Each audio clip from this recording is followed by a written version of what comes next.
நீர் என்னை முத்திரையைப் போலவும் வைத்துக்கொள்ளும். உன்னத பாட்டு 8ஆம் அதிகாரம் 6ஆம் வசனம்.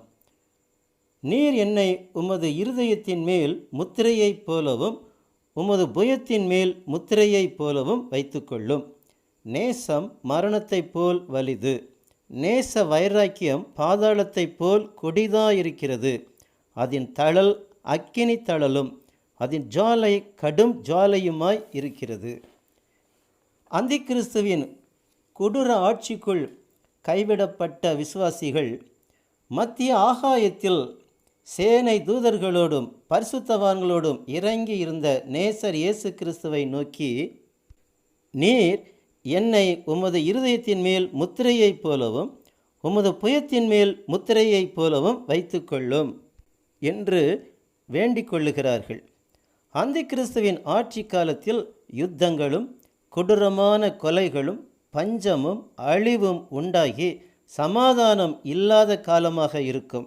கைவிடப்பட்ட விசுவாசிகள் இதை தாங்கிக் கொள்ள முடியாமல், நீர் என்னை உமது இருதயத்தின் மேல் முத்திரையைப் போலவும் உமது புயத்தின் மேல் முத்திரையைப் போலவும் வைத்துக்கொள்ளும் என்று நேசர் இயேசு கிறிஸ்துவை நோக்கி கெஞ்சுகிறார்கள். ஆசாரியனாகிய ஆரோன் தேவனுடைய சமூகத்தில் பிரவேசிக்கும்போது ஏபோத்தை தரித்திருக்க வேண்டும். அந்த ஏபோத்தில் 2 கோமேதக கற்கள் வைக்கப்பட்டிருக்கும். அந்த 2 கோமேதக கற்களிலும் இஸ்ரவேல் புத்திரர்களின் 12 நாமங்களும் வெட்டப்பட்டு அவைகள் பொன் குவளைகளில் பதிக்கப்பட்டிருக்கும். ஆரோன் கர்த்தருக்கு முன்பாக தன் 2 தோள்களின் மேலும் இஸ்ரவேல் புத்திரரின் நாமங்களை ஞாபக குறியாக சுமந்து வர அந்த 2 கற்களையும் ஏபோத்து தோள்களின் மேல் அவர்களை நினைக்கும்படியான கற்களாக வைக்கப்பட்டிருக்கும் என்பதை யாத்திராகமம் 28ஆம் அதிகாரத்தில் 1 முதல் 12 வரை உள்ள வசனங்களில் வாசிக்கிறோம்.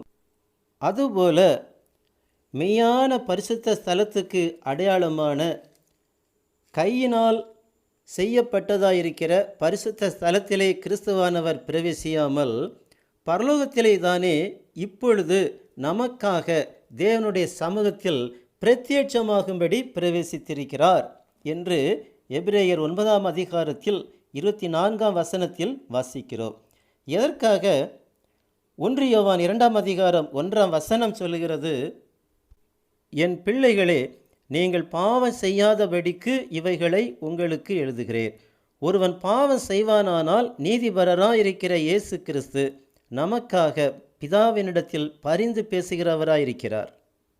இதை நினைவு கூர்ந்து, உன்னை நான் அந்நாளிலே சேர்த்து கொண்டு உன்னை முத்திரை மோதிரமாக வைப்பேன் என்று கர்த்தர் சொல்லுகிறார் என்று ஆகாய் 2ஆம் அதிகாரம் 23ஆம் வசனத்தில் சொல்லப்பட்ட தீர்க்க தரிசனத்தையும் நினைவு கூர்ந்து, கைவிடப்பட்ட விசுவாசிகள் தங்களுக்கு உண்டான வேதனைகளை தாங்க முடியாமல் கிறிஸ்துவை நோக்கி பார்த்து, நீர் என்னை உமது இருதயத்தின் மேல் முத்திரையைப் போலவும் உமது புயத்தின் மேல் முத்திரையைப் போலவும் வைத்துக்கொள்ளும் என்கிறார்கள்.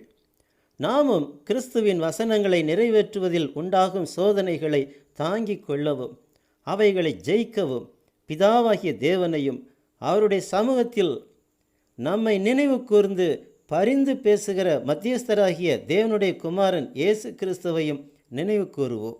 அப்பொழுது கைவிடப்பட்ட விசுவாசிகளுக்கு கர்த்தர் கிருபையாக இறங்கி பலப்படுத்தினது போல நம்மையும் பலப்படுத்துவார். கர்த்தராகிய இயேசு கிறிஸ்துவின் நாமம் மகிமைப்படுவதாக. ஆமேன்.